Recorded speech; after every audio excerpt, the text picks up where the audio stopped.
पिछले एपिसोड में हमने देखा था कि वेडनेसडे को किसी ने पकड़ लिया और अब स्टोरी आगे शुरू होती है जिसमें हमें पता चलता है कि जिसने वेडनेसडे को पकड़ा है वो और कोई नहीं वेंका है। उनका एक छोटा सा ग्रुप है और हमारी वेंका प्रिंसेस वेडनेसडे से पूछती है क्या तुम इस ग्रुप को ज्वाइन करना चाहोगे जिसका मकसद काफी बड़ा है। और वो उससे पूछती है कि तुम आखिरकार लाइब्रेरी तक आई कैसे। और वेडनेसडे उसे बताती है मैं इस पेज के जरिए आई हूँ, वही पेज जिसमें हमारी वेडनेसडे की फोटो थी। और फिर हमारी वेडनेसडे चोरों की तरह अपने हाथों को खोल के वहाँ से चली जाती है। वेडनेसडे उस फटे हुए पेज को उस किताब से जोड़ने की कोशिश करती है जहाँ उसे एक आदमी और एक लड़की की फोटो दिखाई देती है। तो भाई लोगों, अगर वीडियो आपको पसंद आ रही है तो कृपया करके चैनल को सब्सक्राइब और लाइक करके जरूर जाए। लेकिन इससे वेडनेसडे की गुत्थी सुलझने की बजाय और ज्यादा उलझ जाती है। अगले दिन न्यूयॉर्क मोर के सारे स्टूडेंट को एक समारोह में ले जाया जाता है जहाँ पे एक स्मारक का उद्घाटन होने वाला होता है। बाद में वेडनेसडे अपनी जेवियर से मिलती है और हमारे जेवियर बाबूजी को लगता है कि रोहन अभी भी जिंदा है। वहीं हमारी वेडनेसडे उससे पूछती है क्या वो तुम्हारे मैसेज का रिप्लाई करता है। और इस बात पे हमारा जेवियर भाई काफी शांत हो जाता है और वेडनेसडे उसको साथ ही वो बुक भी दिखाती है जिसमें उसकी फोटो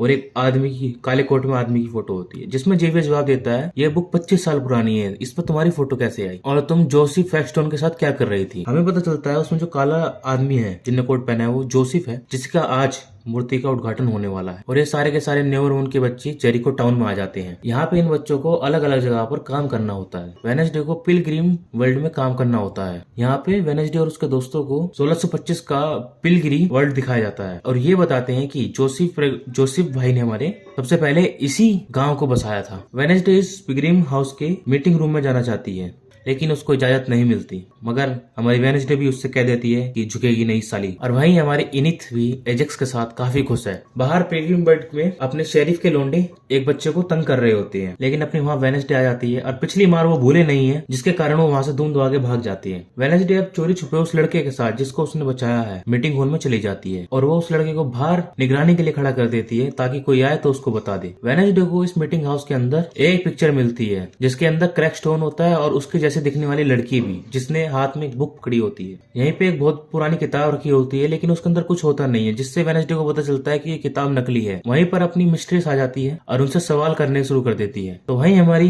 वेडनेसडे भी पुष्पराज के भाव की तरह उससे सवाल करती है कि असली मीटिंग रूम कहाँ पर है। फिर वहाँ हमारी मिस्ट्रेस जवाब देती है कि मुझे नहीं पता। इनिथ भी एजेक्स के साथ होती है और इनिथ हमारी बहुत ज्यादा खुश है क्योंकि आज उसको लोंडा रात को डेट पे ले जाएगा। वेडनेसडे भी पुराना पिलग्रिम हाउस ढूंढने के लिए टाइलर के पास जाती है। वेडनेसडे टाइलर को एक मैप दिखाती है और पूछती है उससे पुराना मीटिंग हाउस कहाँ पर हो सकता है। टाइलर उसे बता देता है और साथ ही बोलता है वो मीटिंग हाउस तो खंडर हो चुका है। वेडनेसडे जंगल के अंदर पुराने मीटिंग हाउस पे जाती है जो बिल्कुल एक बस लकड़ी की दीवार बची है। लेकिन यहीं पे एक बूढ़ा आदमी अपना, और ये हमारा वही बूढ़ा आदमी होता है जिसने दुकान के अंदर से कैमरा चुराया होता है। और ये बूढ़ा आदमी वेडनेसडे से बोलता है ये मेरा घर है, तुम यहाँ से चले जाओ।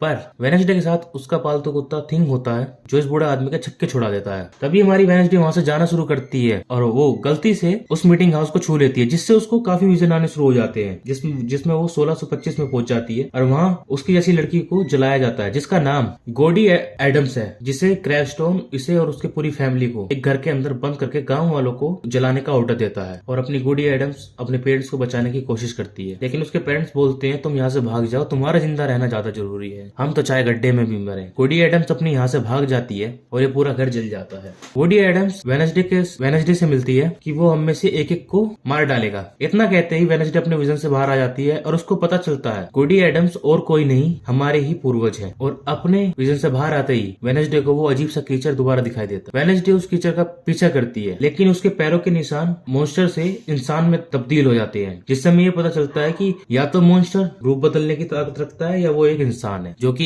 हमारी प्रिंसिपल भी रखती है। और लेकिन तभी वहीं पे अपना जेवियर बाबू भी आ जाते हैं और जो उससे पूछता है कि तुम यहाँ पर क्या कर रही हो। वेडनेसडे जेवियर से यह बताती है ये राक्षस एक इंसान है और हमारे जेवियर बाबू को पता चलता है यहाँ पर कि हमारी वेडनेसडे ललिया को विजन्स आते हैं। इसलिए जेवियर बोलता है तुम अपने विजन पर ज्यादा विश्वास मत करो क्योंकि ये कभी कभी गलत भी साबित होते हैं। और तभी हमारी वेडनेसडे उससे बोलती है कि मैंने जोसेफ क्रैकस्टोन को देखा है, उसने लोगों को जला दिया। और जेवियर बोलता है वो बात 400 साल पुरानी है, बात गई रात गई बात गई, तुम उस चीज को भूल जाओ। लेकिन वेडनेसडे ये बात कहकर वहां से चली जाती है। कोई बुरी घटना होने वाली है और मैं उसे रोकने वाली हूँ, चाहे वो राक्षस ही क्यों ना हो। उसके बाद सभी लोग एक जगह इकट्ठा हो जाते हैं क्योंकि ये लोग जोसेफ क्रैकस्टोन को सम्मान देने वाले हैं। लेकिन आगे जो कहानी में होगा ना उससे आप भी सम्मान दोगे उसे। और उसके सम्मान में एक संगीत बजाते हैं। वेडनेसडे भी अपनी यहीं पे होती है और वो भी एक सेलोफोन सा बजाना शुरू करती है और थिंग हमारे पालतू कुत्ते ने भी अपना बखूबी काम कर दिया है। प्लान ऑल सेट है, उस प्लान को चलाने की देरी है। वह उस मूर्ति के चारों तरफ आग लगा देता है। देख रहे हो अपना थिंग कितना कमीना है, क्योंकि उस मूर्ति के चारों तरफ पानी की जगह ऑयल होता है। सभी की सभी पब्लिक वहां से डर के मारे वहां से भागना शुरू कर देती है, लेकिन अपनी वेडनेसडे वहां पे गाना बजाना चालू ही रखती है। और अगले सीन में हमारी वेडनेसडे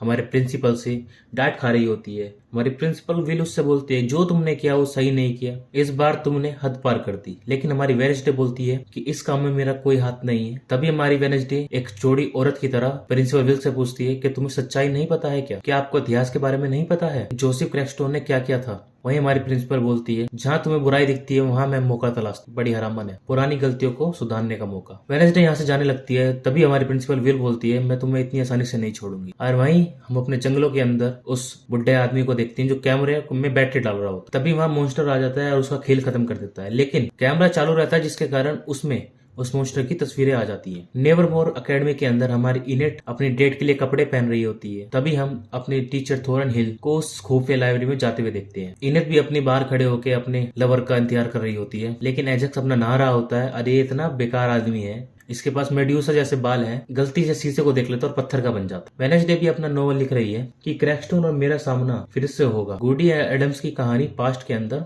थी, लेकिन वो मॉन्स्टर प्रेजेंट में है और राक्षस कोई भी हो सकता है। और हमारे सैरिफ बाबू को लगता है कि ये राक्षस स्कूल की चार दीवारी के अंदर है। और यहाँ पर होती है हमारी कहानी खत्म। भाई लोगों, अगर स्टोरी में दम लगा, आपको वीडियो में मजा आया, कोई अभी तक बना पड़ा है तो कृपया चैनल को सब्सक्राइब करके जाए।